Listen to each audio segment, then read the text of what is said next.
Welcome to the Redvee TV Show, supported by Chapel House Cars for the 2024 season, as we continue our 2024 player reviews. This is part two. We're going 6 to 10.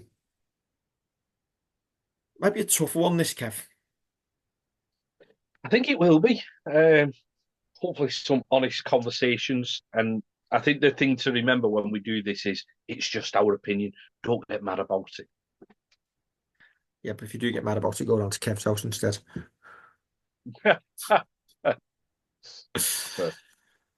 All right, first up, it is our captain, Jonny Lomax.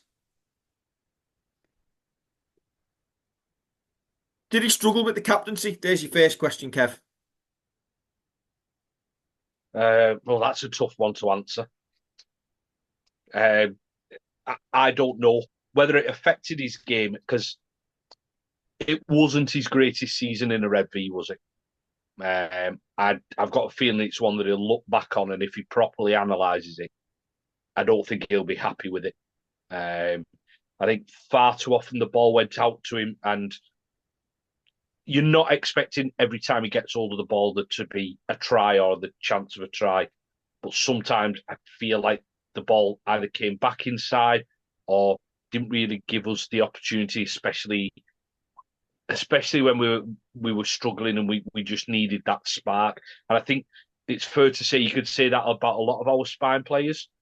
And I think the stats say it's about 16 assists, maybe more for him this year. But I just don't think it's been a vintage year for Jonny at all. As the captaincy kind of weighed on his shoulders, I think only he'll be able to answer that. In my opinion, possibly. Is he possibly not free enough to play his own game and it isn't suiting him? Yeah. Because I don't think he's necessarily the biggest of fans of doing like all the media rounds that you have to do. And I think some players aren't massive fans of doing that. Maybe it's just something that he doesn't need as part of his game. And maybe going into next season, Jack Welsby and Morgan Knowles can take quite a bit of that heat off him and let him just concentrate on the field. Yeah, Johnny's always struck us as a student of the game, somebody who like, I think Christian Wolf spoke about it quite a lot, didn't he? That Johnny wants to go into the real fine detail. And you just wonder whether being the captain has meant that not only is he focusing on himself and his own game, but he's having to micromanage the rest of it, the rest of the team. In terms of performance, I think 2025 is going to show us a lot about where Jonny is at this moment in time in terms of level of performance. Because was he hamstrung this year by not trusting the outside backs with them being constantly rotating, not wanting to throw that pass, not having a half-back partner alongside him who's got the legs? Because listen, you can say Johnny's getting older, but Johnny's not relied on speed for many years. Yeah. And I think next Is year it is it the tell style us a we've lot. played? Yeah, Yeah, is it the style we've played? And next year will tell us if we're a bit more freer going forward. And you do have those partnerships that are made. Will it make life easier for both halfbacks? You'd imagine so. Um, but yeah, whether it is a little bit of overthinking. We were lucky enough to see Jonny a couple of weeks ago after the Warrington game, and he was, you could tell he was genuinely gutted, as you'd expect, by us getting beat there. And he said we were so close. He admitted we were probably a couple of weeks of having that set team from properly clicking. And you see the and we'll speak about this again when we speak about Lewis Dodd in a minute. There were little bits that were good, but far too often, I think, as a whole, we didn't play well. As a team, we didn't play well. And it just wasn't a vintage year for him. And people know how much I love Jonny Lomax. And I think he's an absolutely outstanding player, and he's really, really a good rugby brain to talk to. But, but I can only say what I've seen on the field, and on the field, I don't think it was anywhere near what he can produce.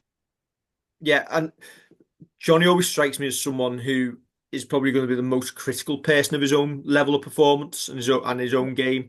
He'll know, he'll analyze what's gone well, what's not, and they obviously want to correct that next year.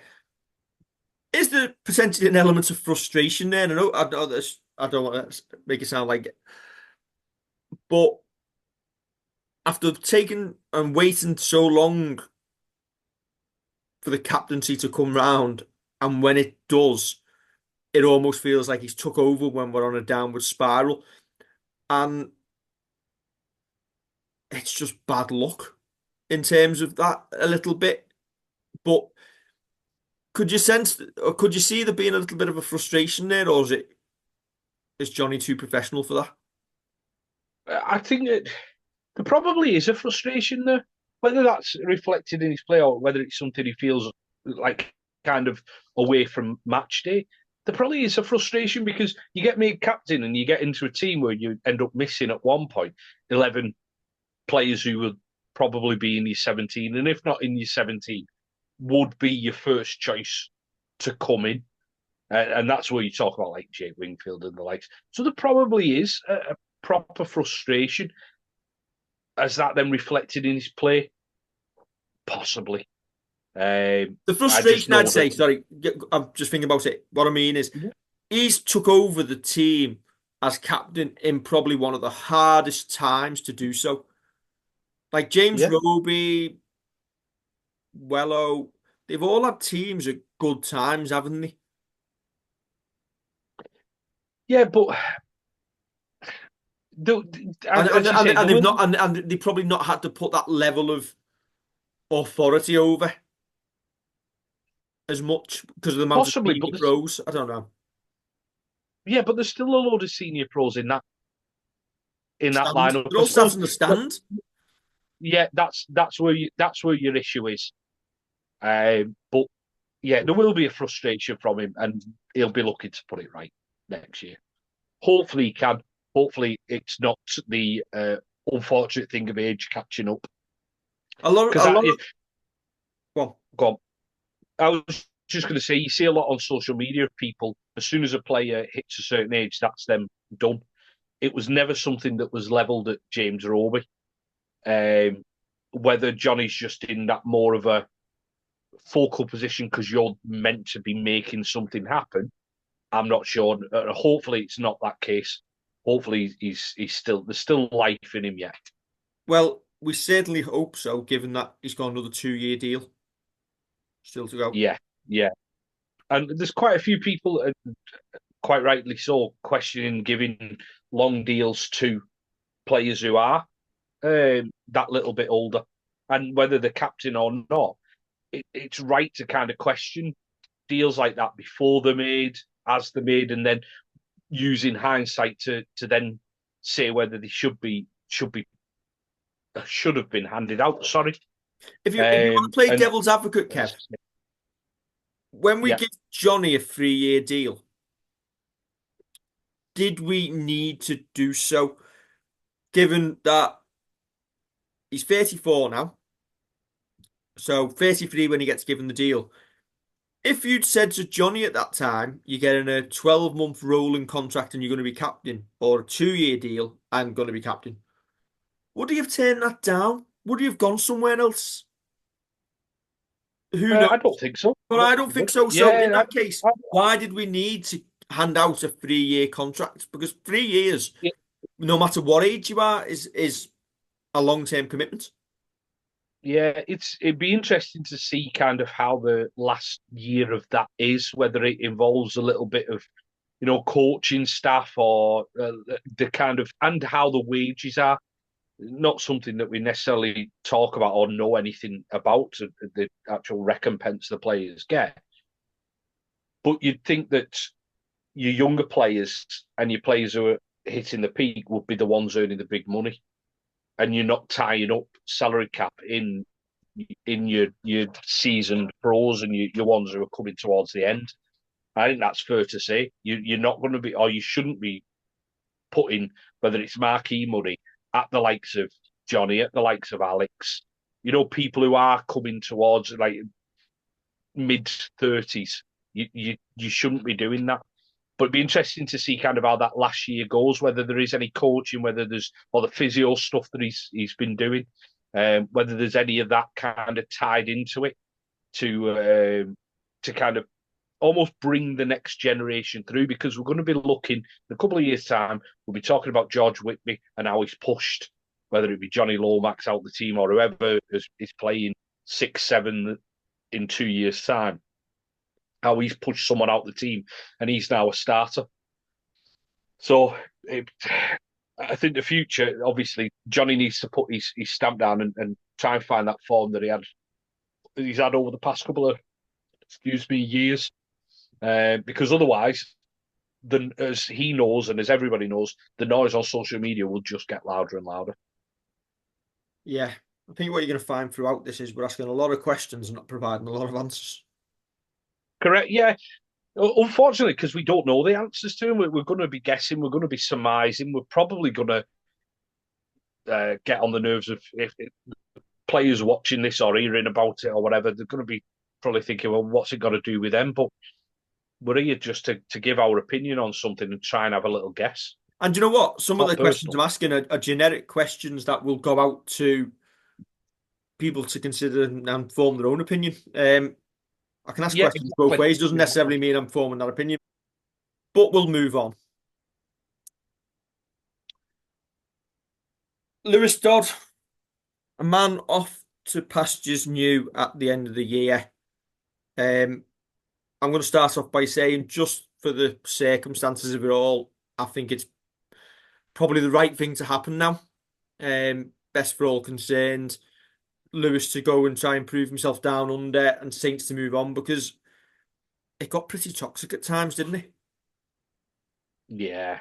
See an awful lot on social media of how, just mentioned it with Jonny, how the noise can get louder and louder. And it just seemed to, I think people were expecting to see Sean Long-esque off the cuff rugby. And unfortunately, I don't think Saints have played that rugby for a good couple of years now. I don't think it's been in our wheelhouse. We've had scrum halves such as Theo Farge and Danny Richardson try and fit into the way that we play, which is very percentage based and very forward based rather than kind of where you look at off the cuff stuff. Like, loath to mention them over the hill, but Bevan French always mention how off the cuff he is. I don't think he knows what he's going to do next, let alone anybody else. Mikey Lewis, people like that. And I think that Lewis Dodd is possibly a victim of how we play, and mix that with the fans' expectation that he's been touted as the next big thing. So he's going to be the Harlem Globetrotters style 7 that we all want to see, but we don't play a system to fit. I think it's fair to say he's not been the same player since he got that Achilles injury. Yeah, I think there's been little bits where it kind of has looked like he's coming back into a bit of form. Then we've not seen it. Then we've seen a little bit where he's had a good game. Then it's gone away again. Unfortunately, injuries like that can take the toll on a player. It almost seemed like he was getting a little bit more confidence back in with his own body. I'm not saying that Lewis, I hope people don't kind of listen to me saying I think Lewis has had necessarily a brilliant year with us, but I think he's been playing to a stand. I think he's just been a victim of kind of the expectation plus that style, and people thinking we still play the 2001 version of Saints, and we just don't. That said, Kev, there was a couple of occasions last season, especially just before he got dropped, where he didn't look very interested at times. There's one game in particular, I can't remember who it was against, and we discussed it and we analysed it, or we had a look at it, and I think he touched the ball about 20 times in the game, and every single one he just drop the ball off on the inside, 10 yards from the line. Something we'd have been capable of. I don't think he looked like he. You'd say sometimes players play in a dinner suit. He certainly did that night. I, I think it was right to take him out the team when we did. Yeah, I also feel we probably needed him at the back end of the year. And what we did notice that when he did go out of the team, we didn't really change our style. So was he a yeah, victim? yeah, And I think next season's going to tell us a lot about how he goes down under. He's either going to end up playing really well in the NRL, play Queensland Cup for a year, and then potentially end up at a Huddersfield or a Cass. It's going to go one or two ways, isn't it? yeah. I'm actually just having a look.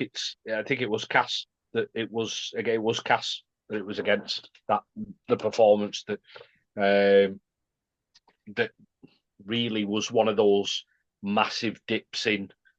Like when I say there was like green shoots. I'm not saying brilliant performances. I'm saying green shoots of there's a player there. He just needs a couple more games like this to string them together. And that one was one that, yeah, it just looked like he was saving himself a little bit. It looked like he just, whatever the plan was for him that game, It looked like he didn't want to be there yeah, at times, and it's so frustrating to watch because the lad has got talent. Don't care what anybody says, he has got talent. that He's said, got, that said, the toxicity that has surrounded him, the the social media. If you type Lewis's Dodd name into social media, the amount of vitriol he took and abuse, yeah, some of the stuff. Listen, we're talking performances now. That is for me. That's absolutely fair game. But yeah, the abuse that some of our supposed fan base throw at some of the players, including Lewis Dodd, it makes you wonder why they would bother putting their bodies on the line for the club. Because yeah, yeah, from 18 months ago, kicking the drop goal that gave us the club's greatest ever victory to the abuse he was getting was absolutely awful. And do you know what?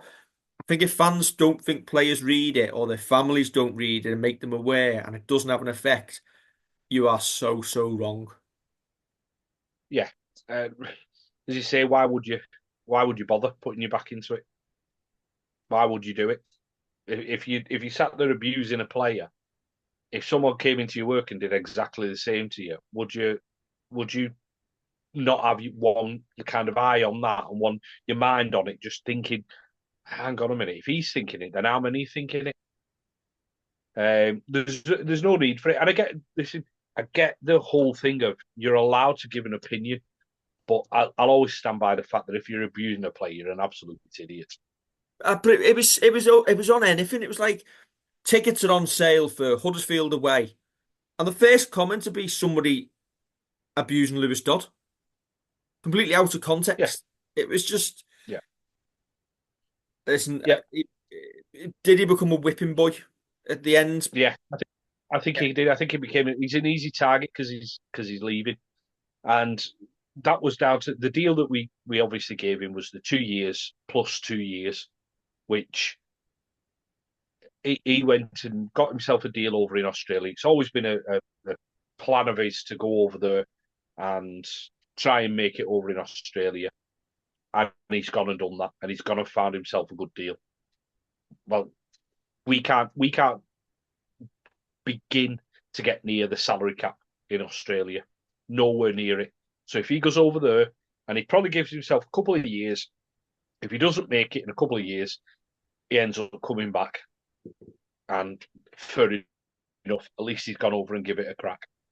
Kev, if somebody offered you and the missus jobs in Australia on double the money Yeah, and a lifestyle to match, yeah, why wouldn't you? Genuinely, why wouldn't you? yeah, It's an absolute no-brainer. If you fancy yourself as a rugby player and you want to prove yourself against the best, you're gonna want to go to the best competition. It's just inevitable. yeah. Of course it is. Of course it is. And if especially at that age, Like you asked me the age I am now, no, I wouldn't. I probably wouldn't uproot and go. But when you're a young lad and you've got that chance of at least a couple of years over there, taking in a new lifestyle, And, knowing and that even you and even if can it come doesn't back work home. out, Kev, he'll come back set up for life, pretty much. Yeah, of course he will. Of course he will. And So that's why you do it. especially for somebody like Lewis, who has already suffered that serious injury, which in years gone by can be career enders. That does that make you reevaluate and realise, you know what? He could suffer an injury, first game of Saints season next year and be finished. So get Yeah, yourself your big contract.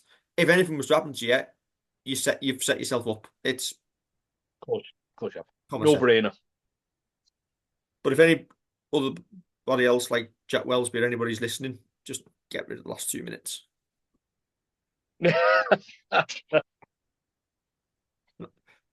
Bondi's no Blackpool.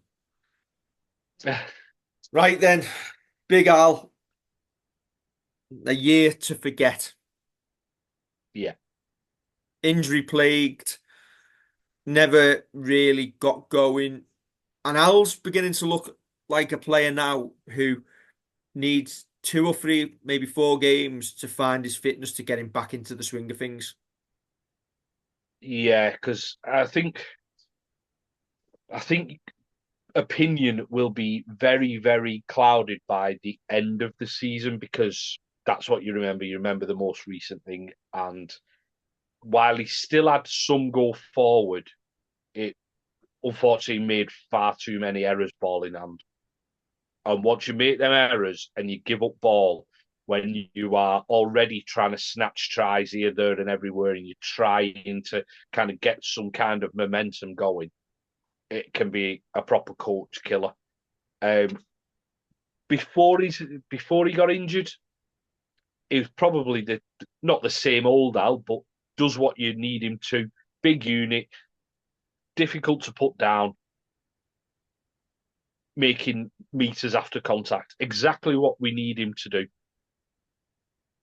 Again, he's another one who will probably, well, should be looking back on this season and thinking next season, I need to somehow keep myself fit and I need to get back anywhere near what I'm capable of.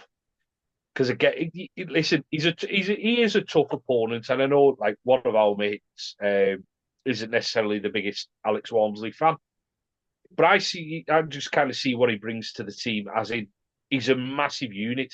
We always spoke about this, um, about how we had different bits of the kind of pack, and you've got like your Alex Walmsley, who's huge, big unit, makes meters, and he does sometimes. He makes meters in games where you don't think he's done an awful lot. We used to have Louis McCarthy-Scarsbrook, who was quick. You had Iggy Parzi, who was your blockbuster, and you had Matty Lees, who was your solid, dependable prop. Now, are we a little bit samey at times in that forward line? Is there a little bit of a couple of them kind of do the same thing? Possibly, and that's why you need Alex Walmsley as a big unit to keep on finding his front. And I know we've mentioned this in the past. Just play the ball. Don't be looking for a penalty or moaning to the ref. Just play the ball. Get on with it. Easy for me to say, sat in my cupboard here, but it just looks sometimes that it's one of those that whether it's become kind of that it's how he plays the ball now. At times you think we just need a quick play here. Don't worry about anything else. Just play the ball and have a whinge once the ball's gone. Once Daryl Clark mows in by Jay Burns has shoveled the ball onto his halfback. Listen, Al's 35 next April. Age is catching up as Father Time catches up with all of us. When we started this, Unfortunately, yeah. when we started this uh, show, we were bright-eyed and bushy-tailed, and look at the lines on our faces now. Um, you could almost see in the next 12 months or so him taking like the grandfather role in the prop, the Kyle Amor, and who then got passed the baton to Louis. That could be Al, especially if you've got the likes of Noah Stevens progressing, because Noah Stevens should be looking to take Al's shirt. Well, yeah, Unless he takes we'll Parsies obviously, first. yeah, and we'll obviously speak about no, but yeah, it's everyone who isn't in a starting shirt number, because I always think rugby league's different to football, where you pick what you think is your best 13 more often than not, and you give them the shirts, and then everybody else is kind of in an order, aren't they? Really, in rugby league, it's not where you get your squad numbers and the kind of, apart from Connie, who keeps the same squad number year after year.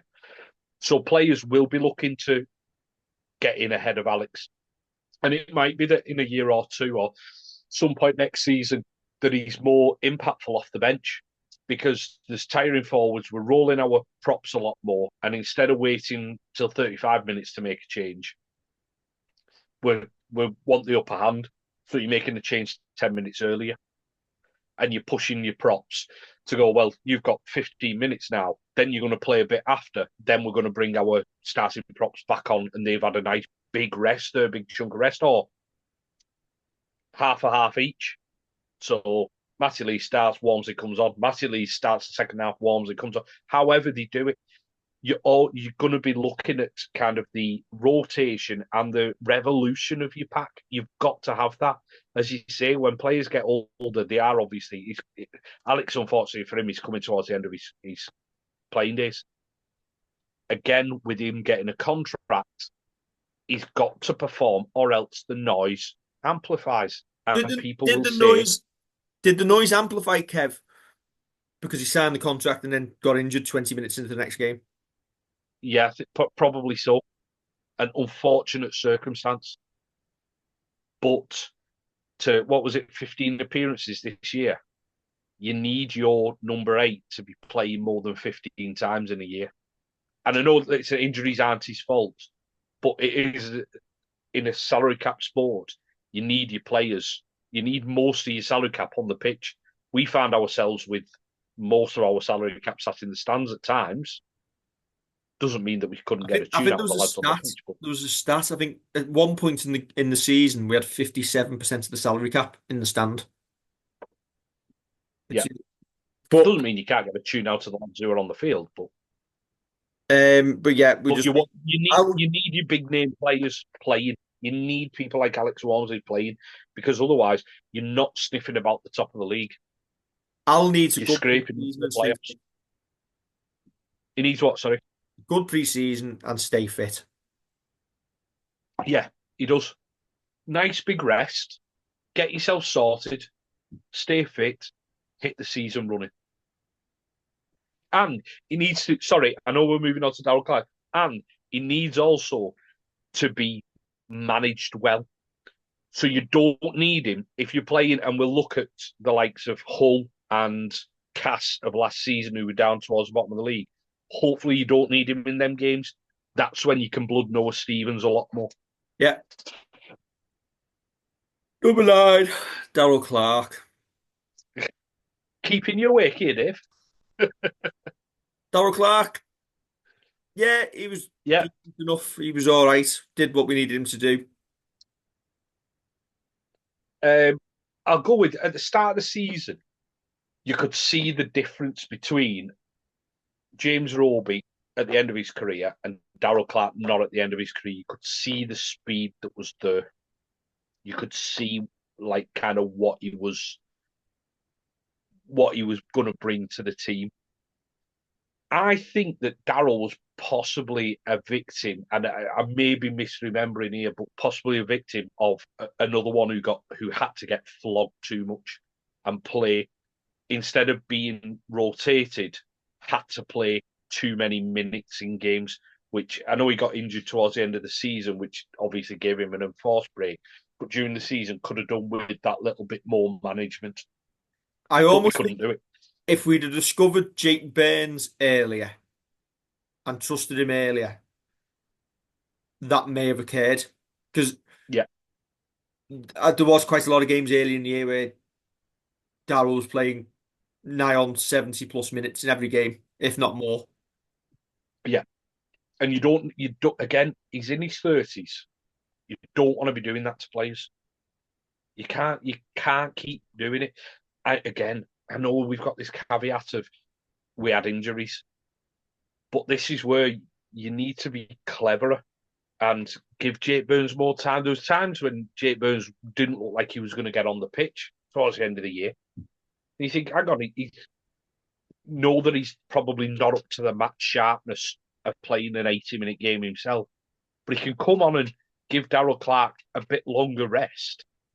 You can give him another 10 minutes and he'll be all right for 20 minutes, half an hour, to even 20, 25, half an hour to come on, do what he needs to do, and then Daryl Clark can come back onto the field. And you can buy yourself that. The one that I always, and I might be, people might be sick of me saying this and think that it's not a good plan. You can always buy yourself longer rest by subbing him just before half time, like 5, 6, 7 minutes before half time. He gets the 10 minutes of half time, another 10 minutes after, and he's had a big chunk of rest there that he can come back out and get involved again. I don't know if it's a feasible thing. I don't know if it's a good idea or what, but just think, is there a cleverer way of doing it and looking after players like Clark? Yeah, and you know what? At the start of the year, you take Daryl Clark off with 25 minutes to go. That's 25 more minutes he's got on his legs at the end of the year. Yeah. And that's why we've got to Yeah. start thinking about things. We need to change the approach about how we rotate the squad. And I think we've banged on about it for years about using the squad more. Yeah. And I think this year we did come home to roost a little bit, and then it compounded itself. The more injuries we got, the more players got flogged, and the more players got flogged, the more injuries we got. Yeah. But yeah, Yeah. Daryl Clark isn't a problem in this team. No, I don't think he is. And I think, again, I know it's on England duty. Once he's off England duty, nice big rest, Daryl. Enjoy yourself, and then, yeah, come back, and there's no problems with Daryl Clark at all. I bet he's devastated he never stayed at Warrington and got an extra 80 minutes at the end of his year. It's another 80 minutes in his legs for England. Do we have to talk about Matty Lees? Can we not just splice in what we said on his Redvee Player of the Year? Right, tell you what, do you know what, Kev? We're not going to discuss him. If you want to see what we said about Matty Lees, go back to a couple of shows ago when we picked our Redvee Player of the Year, and there you go. Were you all right with that, Kev? Because I'm all right with that. I'm all right with it. Yeah, he got our Player of the Year for a reason, didn't he? Yeah. Top man, top prop. Yep. There you go. Absolutely superb, yeah. Listen, if you're bored watching, I'm bored doing this tonight. Don't forget to like, share, and subscribe. And we'll catch you for 11 to 15 in a few days. Catch you soon.